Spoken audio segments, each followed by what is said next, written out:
Morning. I'm in 1 Timothy chapter 3. Love to have you join me there. 1 Timothy chapter 3 for one final lesson on the organization of the New Testament church, leadership as God desires, how we can be scripturally organized following the pattern of the New Testament, having men appointed to positions of leadership that have a purpose, that have a plan, and that have their hearts set with the Lord as their priority. That's our goal. That's our desire. That's what we've been praying for. I appreciate so much men like David Butler who will stand publicly, as many have in the last 3 weeks, and prayed publicly for this process. And certainly I hope, and it's my prayer, that you've been praying privately at home and out in the garden and in Walmart and wherever else you go, that you've been praying for this. I want you to realize that we're not looking for anybody.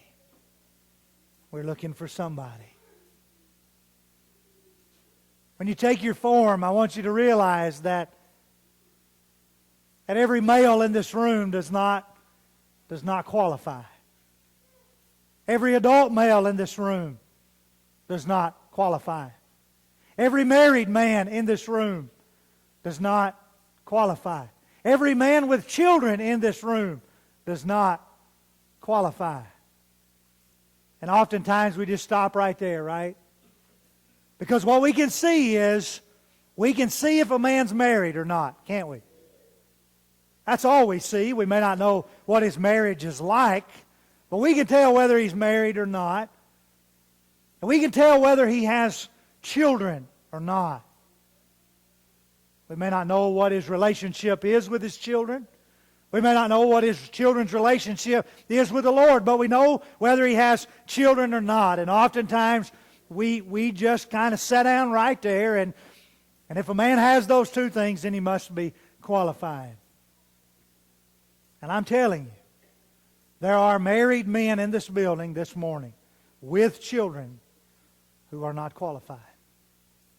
Because that's not all of it.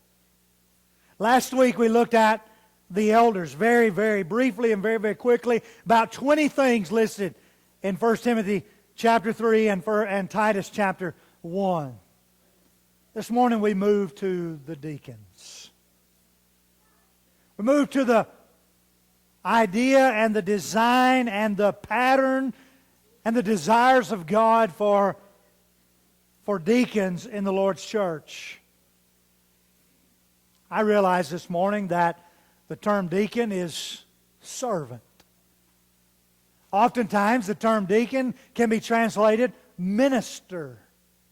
And so thus we have a lot of confusion, if you will, as to when that term, it's the same term when it should be servant, when it should be deacon, when it should be a minister, as if some person is ministering. And there are even occasions where there are females discussed in the New Testament, because females can be some of the greatest servants God ever had. Ladies can be some of the kindest, most compassionate people in ministering to the needs of others.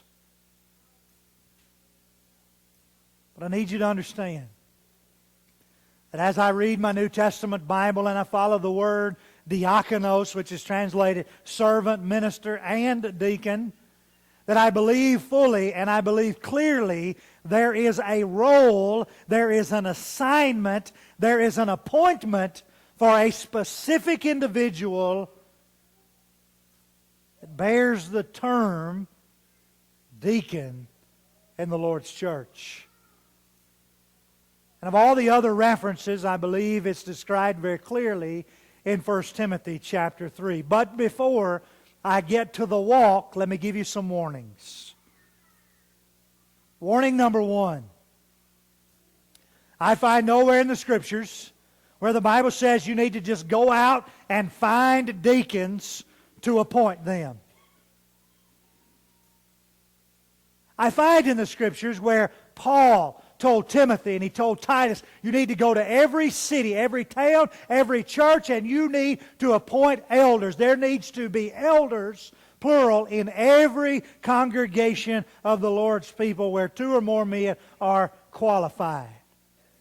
I don't find that commandment anywhere in the Scriptures for deacons. What I do find in the Scriptures is that when there became a work that was needed, there were men appointed to fulfill the work. Warning number 1, we need work. We're not just appointing deacons to say, oh, look at us, we got 15, we got 18, we got 21 deacons. No, it's we have a need. We have an area. We have a work. Look at the front of your family news on the left-hand column and see those 9 guys that are listed there. And notice that beside some of their names, there are 3 and 4 things. We need someone who can be appointed to take one of those off of one of those guys. But be advised, we're not just appointing men for the sake of appointing men. We are appointing men for a work, for a specific work. And when that is accomplished, there needs to be clear and precise communication on what his expectations are. Here's what we need you to do. I realize this largely falls on the elders, so there you go, guys.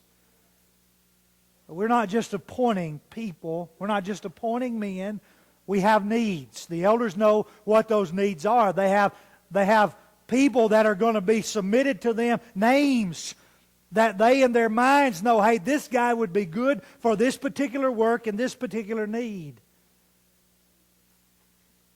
And thus, when they go to him, they can communicate that. Here's what we need from you as a congregation of the Lord's people. There are works, there are areas, there is oversight that is going undone or just not being done that needs to be. We don't appoint a man just for the sake of appointing him. We've got a work for him to do, and there's a need. Warning number 2. Warning number 2 is that we don't, from the elder standpoint, we don't micromanage deacons. From the member standpoint, we don't scrutinize deacons. We got a lot of great godly men serving as deacons that go unthanked, unnoticed, unrecognized, and over-scrutinized. When we appoint a man to a work, and I'll tell you, because I see it firsthand, our elders are some of the best men I know at doing this. When they give a guy a work, they get out of his way. Our elders are not here. I'm not warning them. They're not micromanaging our deacons. But that can happen. And so if there be other men appointing to elders that I don't even know of right now, or in the future, it's not the elder's place to micromanage the deacons. It's the elder's place to oversee and to guide and to let a man do his work that they've assigned him to, that the congregation's appointed him to fulfill, and you and I are to serve under them. I just don't like the way he's doing that. If that was me, I'd do it differently. Absolutely you would. But it ain't you. Now you get you a big old spoonful of humility and you go do it his way. And you be a worker with him. And you participate with him. And though you feel like it would be more successful otherwise, you encourage him to the bitter end because he's been appointed to lead and guide and oversee in that capacity. And you be one of the best helpers he's ever had. It's amazing how much scrutiny goes unheard when people get involved. You don't scrutinize things you're involved in. And so I'm telling you, if you're not involved in the Lord's church at Leoma, get involved. And all of a sudden, you ain't got time to complain.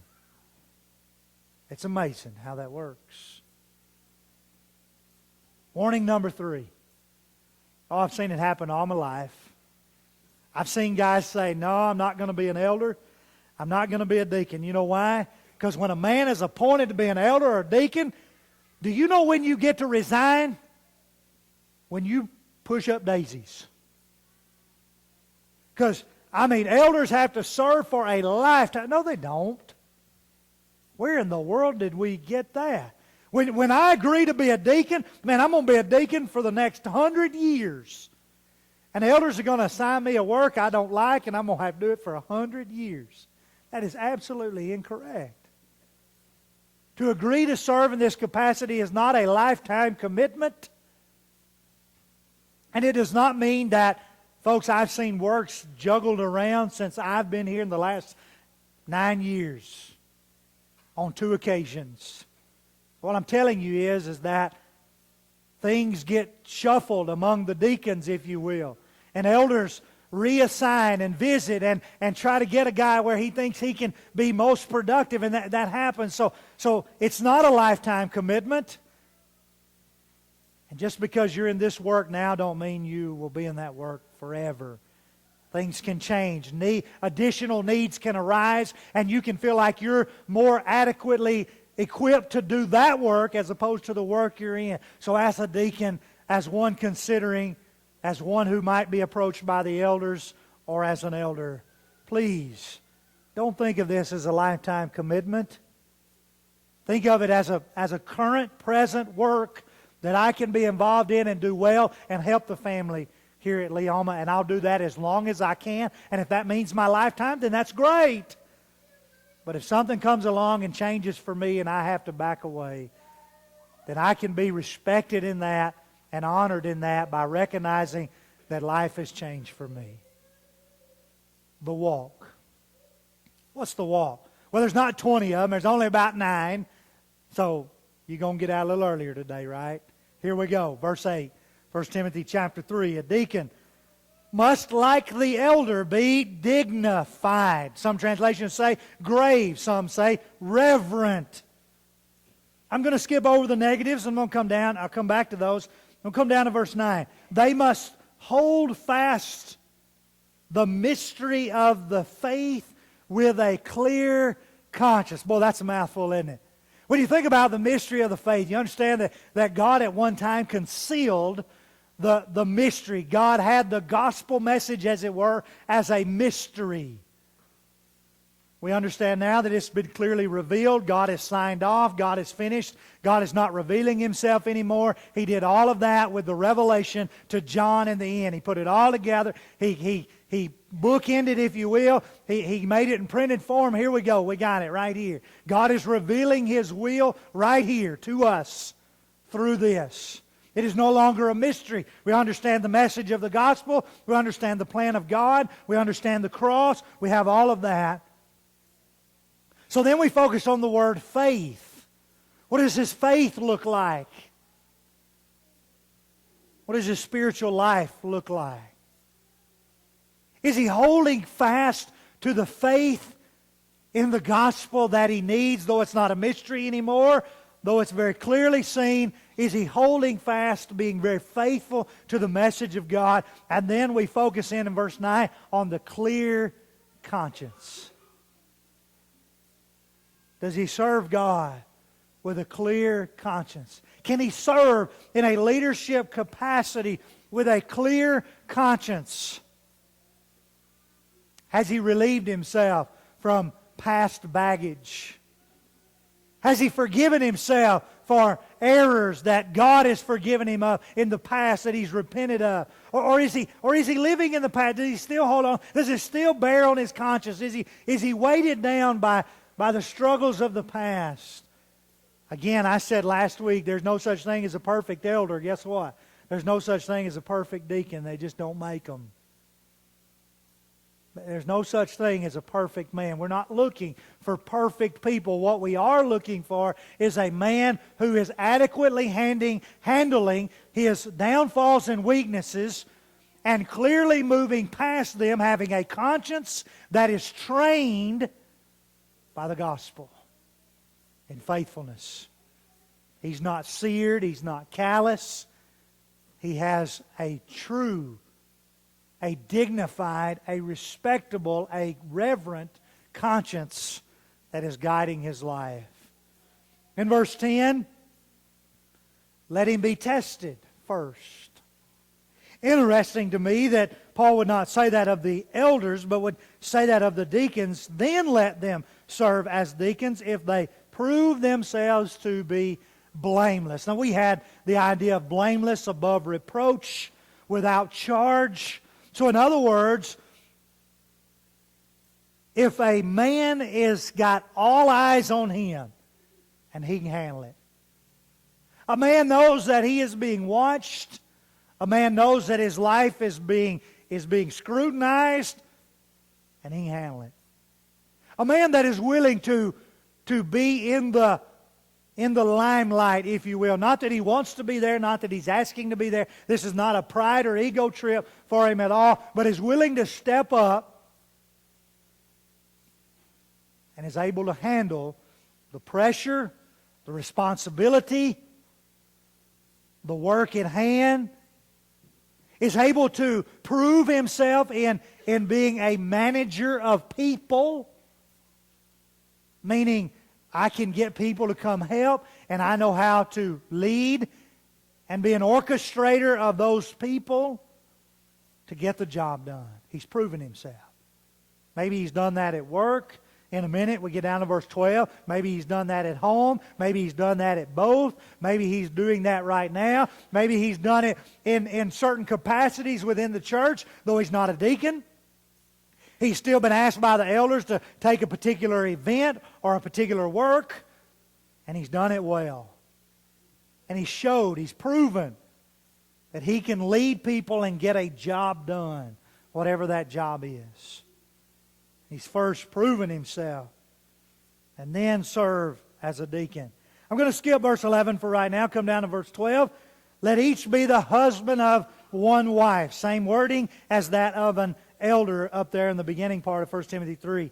But now here's where we get a little different. Managing their children and their own households well. Now we began to ask questions like, was that one child, 2 children, 3 children, 4 children, 5, 6? Do they have to be 3 years old, 7 years old, 13 years old? We began to ask questions like that, and we start getting focused on numbers and percentages and opinions, and we lose sight of quality. What's the Bible say he needs to be doing? He needs to be managing. He needs to be managing. What does managing look like? What does stewardship look like? You see, in the case of elders, the elder needs to have children that are faithful, that are believers, that are beyond the charge of insubordination or debauchery. We looked at that last week.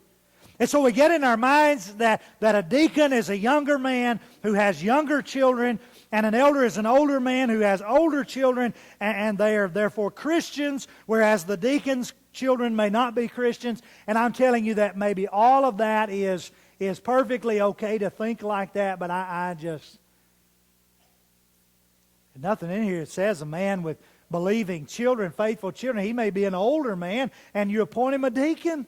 It doesn't disqualify him because his children are older. You see, you got to be careful that you don't get into this stereotypical mindset of what a deacon looks like.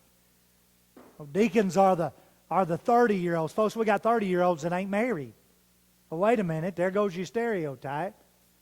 Deacons are the guys that have children that are in the cradle, that are still in this building for classrooms. The deacon's children are in this building. That's the little kids. The elders' children are in that building over there and beyond that building. Meaning upstairs in the annex, they're older. And we get these be careful, because the Bible, that's our image that we've created over years of tradition. Be careful with that. Just because a man has older children doesn't mean he can't serve well as a deacon, or continue to serve well as a deacon, or be appointed to be a deacon. And so when you pray about this and think about this, focus on the facts. The facts are that he needs to be a husband of one wife, and he needs to be a father. Fact enough. That's it. Forget numbers, forget percentages, focus on quality, and the facts are he needs to be managing as the husband, as the father. He needs to be in charge of his home, running it well, taking care of, providing for, leading and guiding spiritually. All of those things involved in managing.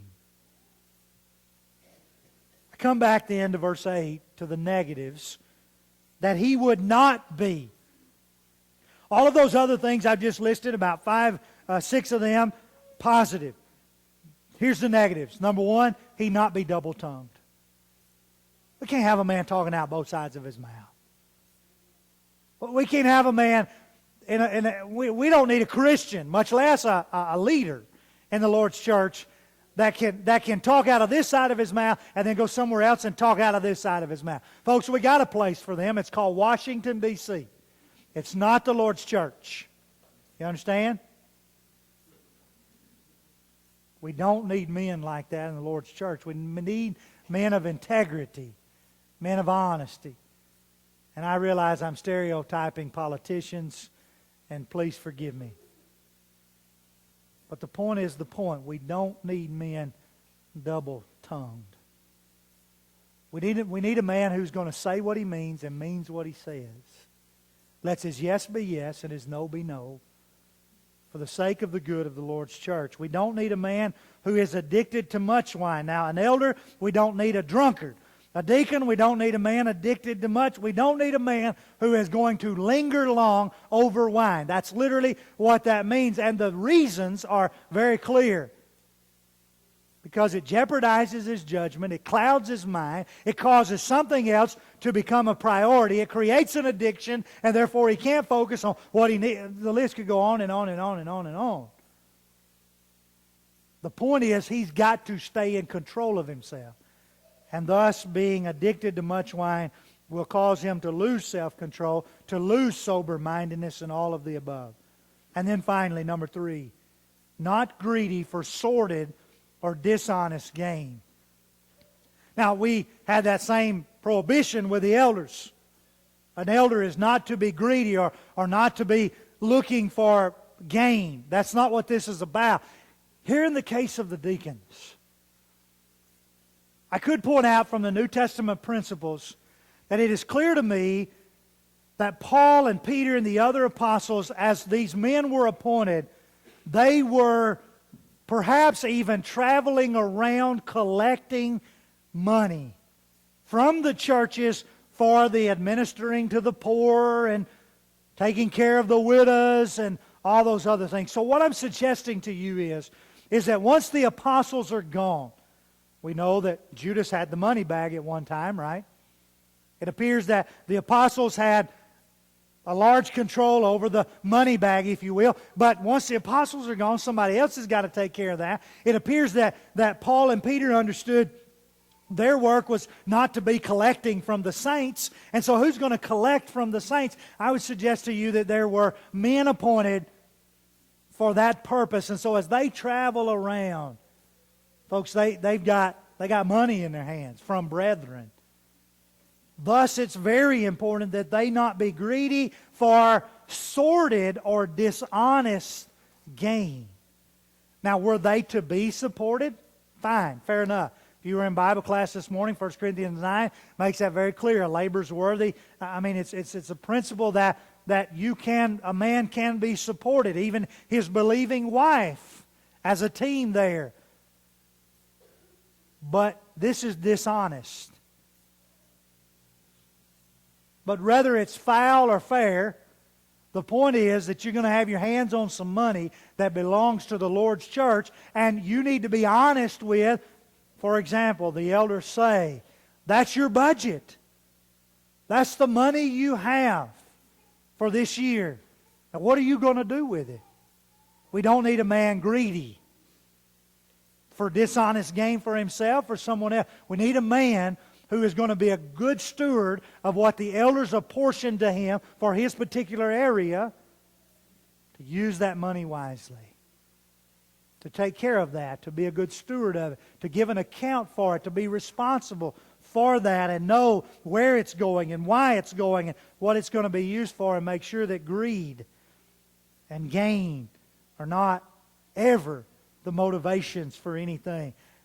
I don't have time to spend the time I need on verse 11. I can just tell you that verse 11 is an oddball for me. Some translations say women.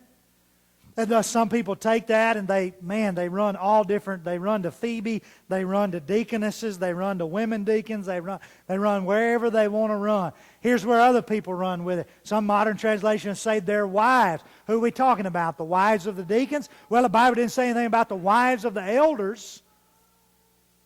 It would seem to me that if it was important for the deacon's wife to be a certain character and have a walk, then it ought to be more important for an elder's wife to have that same character. Did Paul tell Timothy about deacons and elders' wives? Did he say, oh yeah, by the way, I need you to know that an elder's wife needs to be, and a deacon's wife, their wives. Whose wives? The deacons and the elders' wives. They need to be dignified, not slanderers, sober-minded, faithful in all things. You see, if we get the deacons' wives right, and then we're appointing deacons to be elders, then maybe we get the right elders' wives. I don't know. I can tell you what I don't think the passage teaches, and I can tell you the harm that I think people have done to the passage, but it is in an odd spot for me, I'll be honest with you. And for whatever reason, the Holy Spirit chose to put it there from the pen of Paul, and I'm good with it. I'm not questioning it. I'm just trying to make sense of it, and it's clear that God desired the wives to be of a certain walk as well. What's the work? Well, as I read and understand the Bible, there appears to be, Philippians chapter 1 and verse 1, Paul greets the brethren at Philippi with the elders and deacons. Now read Philippians 1 and verse 1 and tell me that there's not some kind of official capacity there. Because I believe there clearly is. There were certain men who were appointed to be elders, and there were certain men who were appointed to be deacons. Philippians 1 and verse 1. And the introduction, the greeting there is from those two particular groups of people. Elders, plural. Deacons, plural. What is their work? Well, in Acts chapter 6, that's about the only example we got, right? They were appointed to serve tables. The apostles decided that they couldn't stop teaching and preaching and traveling to serve the neglected widows, and so we need 7 men. And they told the congregation, Acts chapter 6 and verse 3, they brought all the people together and they said, search out from among you 7 men. They told them what kind of men they wanted. And when you bring their names to us, the apostles laid their hands on them, appointed them to that work. In Acts chapter 8 and verse 5, the Bible says that Philip was among the 7 appointed with Stephen. In Acts chapter 8 and verse 5, the Bible tells us that Philip went about with those scattered abroad preaching the gospel. That does not mean that a deacon has to be a preacher, but it certainly means that he has a role in his work in spreading the gospel. And he may do that privately, he may do that publicly, he may do that as a hospitable man, having people, reaching people, influencing people, encouraging people. But it certainly seems to me that Acts chapter 8, Philip took on a very public, vital role in teaching the gospel as appointed back there in Acts chapter 6. But at the end of the day, when I think you understand Acts chapter 6 properly, deacons' work is to take care of the physical things of the church. To be distinguished from the elders who are taking care of the spiritual things of the church. And here's the problem. The problem is, far too often we got deacons trying to take care of spiritual matters and elders trying to take care of physical matters. And we don't need that. We need deacons addressing physical matters and taking care of physical things, earthly things, worldly things. And we need the elders focused on heaven and eternity and souls and spirituality. And folks, when we get all of that in a good balance, wow. What it can do when deacons are addressing the physical needs. We call it serving tables. Well, that can be very broad. It's very narrow in its context of Acts chapter 6. I understand that. We call it serving. Deacons serve tables. Physical needs of the congregation, while elders are serving the spiritual shepherding needs of the congregation. I draw your attention to verse 13 as we close this morning. 1 Timothy 3 and verse 13. For those who serve well as deacons gain two things. Number one, they gain a good standing. In Matthew 20, beginning in verse 25, Jesus said, It shall not be so among you, for the Gentiles rule over and lord over each other, but I would not have that to be the way among you. If anyone wants to be great among you, let him be your servant. For whoever would be first will be last, whoever will be last shall be first. For the Son of Man, Matthew 20 and verse 28, came not to be served, but to serve and give His life a ransom for many. You want a good standing with Jesus? Let me tell you how to get in a good standing with Jesus. You be a servant. You serve. Deacons who serve well find themselves in a good standing. How about you? Do you find yourself in a good standing with Jesus? Let me tell you how to do that. You be a servant. Lord, make me a servant. Make me like you. The Son of Man came not to be served, but to be a servant.